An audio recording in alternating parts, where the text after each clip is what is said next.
So, I have some good news, and that is the centrist neolib consensus is falling apart. It's falling apart here, it's falling apart in Germany, and it's falling apart in France, because they had their, what do they call them? It's the first stage of their parliamentary elections, and Le Pen came out on top. Macron came out of the back. Everyone can see that this has gone wrong. But before we begin, of course, on July the 4th, we're going to be doing a live Rumble live stream all night.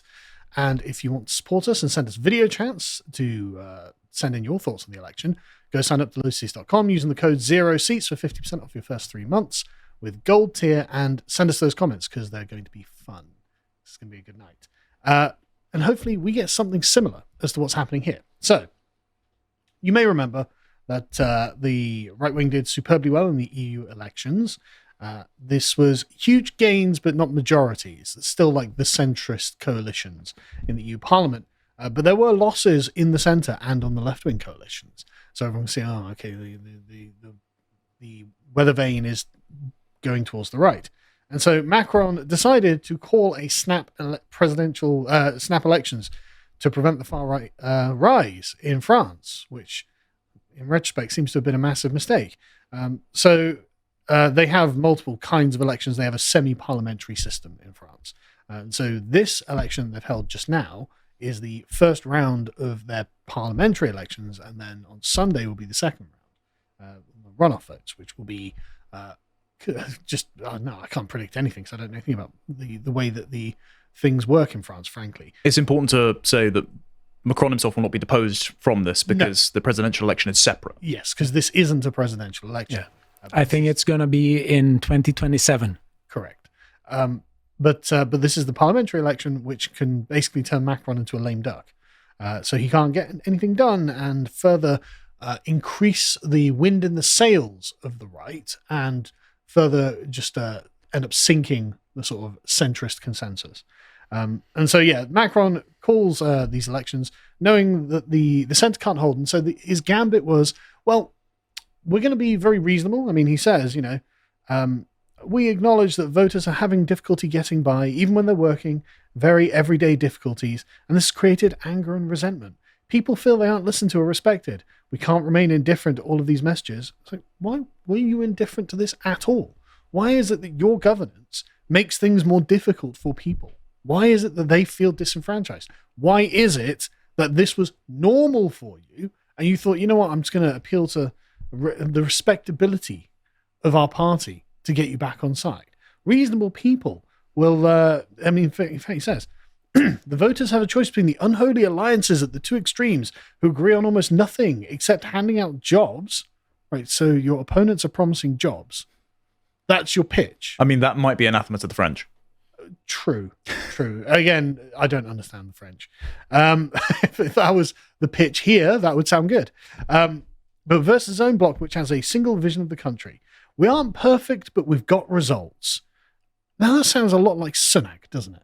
The reason is because his constituency is not the French people. It is the esteem of a global managerial technocrat class. It's the WEF. Well, yes. And the United Nations and the World Health Organization. When I say the WEF, I don't mean the WEF itself. I mean the entire class of people who are pinned to it. Yes. You could say that if he cared about the French people, he wouldn't do such a reckless move. If he cared about French people, I just don't understand why he did retirement, wouldn't he? We just resign. Yeah, he probably would. But the point is, again, it's very much Sunak messaging. It's like, look, I know you've had us for, what was it, 5 years or how long Macron? No, he's been in for 2 terms. Yeah, it's been 2 terms. So coming on a decade of Macron ruining France. And he's like, look, so I've called this election, and again, very much mirroring Sunak here. It's like, okay, I've called a snap election. Oh, it looks like we're about to get tanked. Oh, that was a mistake. I can't believe you don't want more of the same. And that's the only thing he's got to argue. And so the election went great for Le Pen. As you can see here, just the size of the crowds that Le Pen's drawing in. Again, very similar to Farage. Very similar to Trump as well. Very similar to Trump. It's actually really nice to see this, actually. Those sea of French flags, that's great. They're not all white for one. Look, as an Englishman, I can approve of French patriotism when we're not at war. It's like winding up our little brother. Yeah. And so things went really great for Le Pen. As Sky News report, her far-right National Rally Party, but also most popular party in France, so thoroughly mainstream at this point. Far-right, but most popular, just anyway. They've secured the biggest vote share in the first round of France's parliamentary elections. After the first round of voting, they had 33.14%, followed by, so they don't have, it's not the individual party, they have a coalition of right-wing parties. And then they have a coalition of left-wing parties under the New Popular Front coalition, which got 27.9%. And then Ensemble, which is the sort of centrist coalition, got 20%. Again, centrism being self-appointed because now infinite migrants from anywhere outside of Europe is apparently the centre ground position. Yeah, and this is a massive gain for Le Pen because in 2022 they only got 18% of the elections for France's lower house. So massive gains. Massive gains. And there was also massive turnout on the first elections. I was gonna get to that. Okay. But you're absolutely right. The turnout was spiking. So evidently there's a lot of disenfranchised people who are looking at the status quo, the current international consensus, saying, you know what, we're not having this, we're having Le Pen. There's a 13-point swing among young women as well in France, particularly because of Jordan Bardella. We'll get to that. Yep. So this, as you can see, is just a massive backfire for Macron, which everyone, all the neoliberal centre-left consensus, Blairite consensus papers, they're all panicking. They're all panicking about it, which is totally just and right and the way that things should be. If they're not panicking, you're not winning, basically. And so the question is, what does Le Pen intend to do? Well, first, she's going to end birthright citizenship, in which children born to two foreign parents in France automatically obtain French citizenship. Not even Trump's doing that. Yeah, I know. Well, the Americans, the thing is, birthright citizenship is very much a New World phenomenon, right? It's like your parents were born in France, so therefore you get French citizenship. I mean, in the old world, we don't do that. For example, I had loads of friends who were born in Germany, who were on British camps in Germany, but they didn't get German citizenship. I think it only came in after post-Civil War Reconstruction, though, to ensure that black slaves were not discounted from the franchise. So it's a sort of antiquated rule. So ensure that, of course, the black Americans whose parents are still there because they were there at the founding is very different to a Chinese woman who has a surrogate to then come over and... Yeah, but almost all of the countries in the New World have just birthright citizenship. So if you're born on the land, then you get citizenship. Whereas in the old world, and this is literally almost every single country in the old world, it's through the right of blood, just soli, or just sanguine, sorry.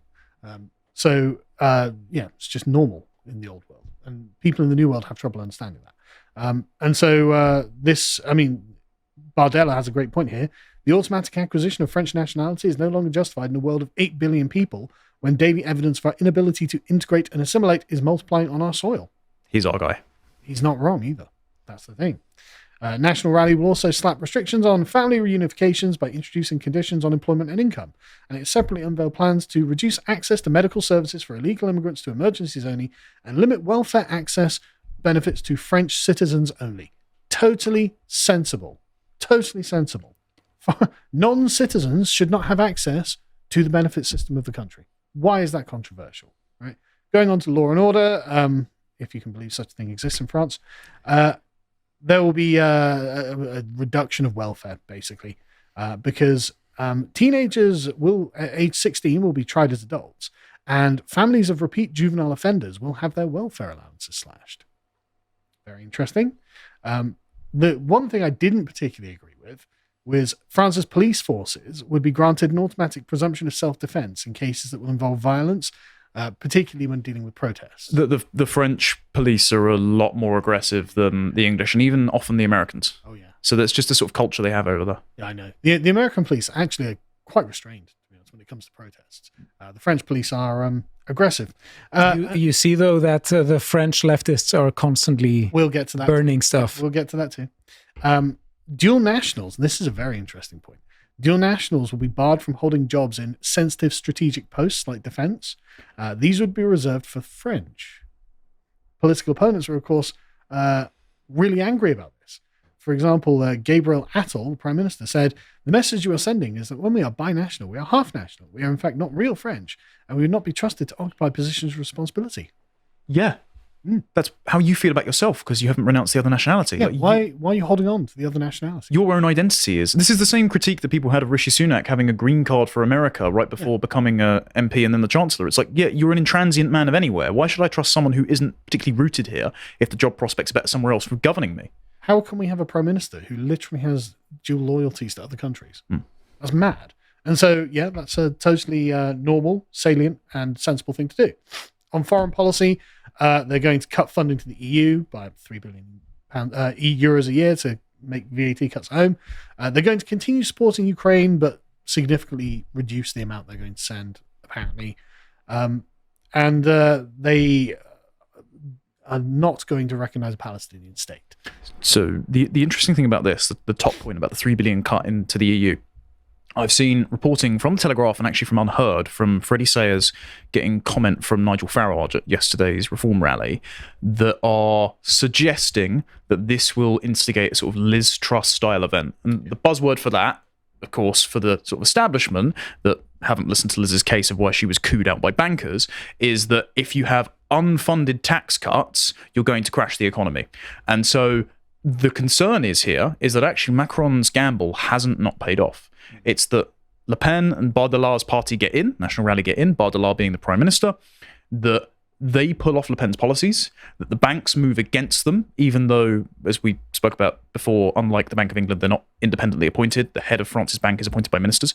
But the bank moves against them, the markets grumble, and try and discredit National Rally ahead of the 2027 presidential election, where Macron can go, see, told you so, I'm more stable. So they've got to play this very carefully to ensure the markets don't try and smear them. They do. Macron is very much a creature of the system, and the system will support him, as we saw with Liz Truss. When it comes to social policies, they're going to... she's promised to scrap... I love this. She's going to scrap Macron's pension reforms that raise the retirement age to 64, I think it was, and they're going to reinstate the traditional retirement age of 62. It's like, God, they're so lazy. I have some reservations about this. Oh, yeah? Yeah, because if the birth rate is falling and the French don't want to work for more, then they're basically creating a bomb that has to be addressed. Yes. What's the so I think this is, it just varies. It's 65. 40. 67. No. When it's too What about hot. in Italy? What's it in Italy? No, but this is an issue that has to be addressed. Wednesday to Sunday. Sorry. No. But you are right. This is an issue that has to be addressed because you can't have all of it. Yeah, I mean, no, absolutely. There are going to have to be trade-offs. Yeah, because Macron was basically saying what a lot of people in the EU were saying. Yeah. The demographic is an economic problem. If you have a fertility rate, the population has to stay the same by immigration. So if Le Pen is coming along and doesn't address that issue, there's a question of, how is this going to be? Well, one thing that the Telegraph don't think that she's going to do is significantly cut immigration, actually. What they're saying is that she's going to cut the financial incentives for immigration. So I imagine that'll have what? So they don't want... National Rally don't want to be called mean for deporting illegals. Yep. And also trying to incentivize a return to your homeland policy for the people that are subsisting as benefit scroungers and aren't positively contributing. So instead, they want to do the Milton Friedman, well, you can't have open borders in a welfare state, so we'll just cut off the welfare state and hope that the net outflow stops them being called mean names. Yeah. It's not enough yet. It's not enough yet. Well, it's better than before. Yes, it's better than before, but pressure needs to be put on by the French. Yeah, she's planning to change the benefit system as well. Because the current policy cuts access to unemployment benefits and shortens the length of benefit entitled from 18 to 15 months. Not interesting. But the interesting part is that social benefits will be restricted to French nationals or have worked in France for at least 5 years. So there we go. That's the economic, we just won't give it to the foreigners who arrive here. It's post-liberal. It is. Yes. It's not a bad idea. It probably will have some net effect where it will drive immigration in the right direction. So it's something. Sure, but it keeps probably the current population at the same level. And it only addresses economic concerns, not the cultural concerns, which has then led to the crimes that she has been talking about in her criminal justice policy. Yeah, 100%. But anyway, so who is voting for Le Pen? Well, a lot of small-town voters. Just to summarize this article for France 24, they're not happy with how the country's going. They're not happy with how the migrants have been given a kind of privileged status and how France is losing its character. So they're like, well, we're going far right. And again, if that Telegraph summary is accurate, I don't view that as being very far bloody right. What would just be normal policy 25 years ago before Tony Blair. Also, young people. Young people are flocking to the hard right now. Good grief, that must be terrifying. One poll published on Sunday showed that 32% of 18 to 34-year-olds voted for the National Rally, more than double the 2019's European elections. And in Germany, you see a similar thing where young people realize their future is being stolen. It's their future that's going. And women. Women have decided, you know what? That far-right stuff sounds pretty sexy. Like the idea of it. Why don't we have a bit? So in 2019, 25% of men and 21% of women voted for the National Rally, and that has gone up significantly. In fact, there's a... maybe there's not. What is annoying is that they never ask themselves why women want to vote for Le Pen. Yeah. They don't address the issue with safety. It's for Bardella. That's the main one. No, a lot of it is safety. No. A lot of it is safety, but also a lot of it is the optics of Bardella on TikTok. And there is a reason he is constantly flocked at all the events by women looking to take selfies. I'm not saying that he doesn't have a large fan base of young women. But when asked, women are like, well, it's becoming less safe in France. Yes, of course. And so that's why they've swung massively here to Le Pen. To Le Pen. But there's a difference between stated and revealed preference. And the revealed preference is a vibe. Sure. I'm not saying that's not the case, but who knows? Right, so as you can see, the communist reaction was to be communists about it.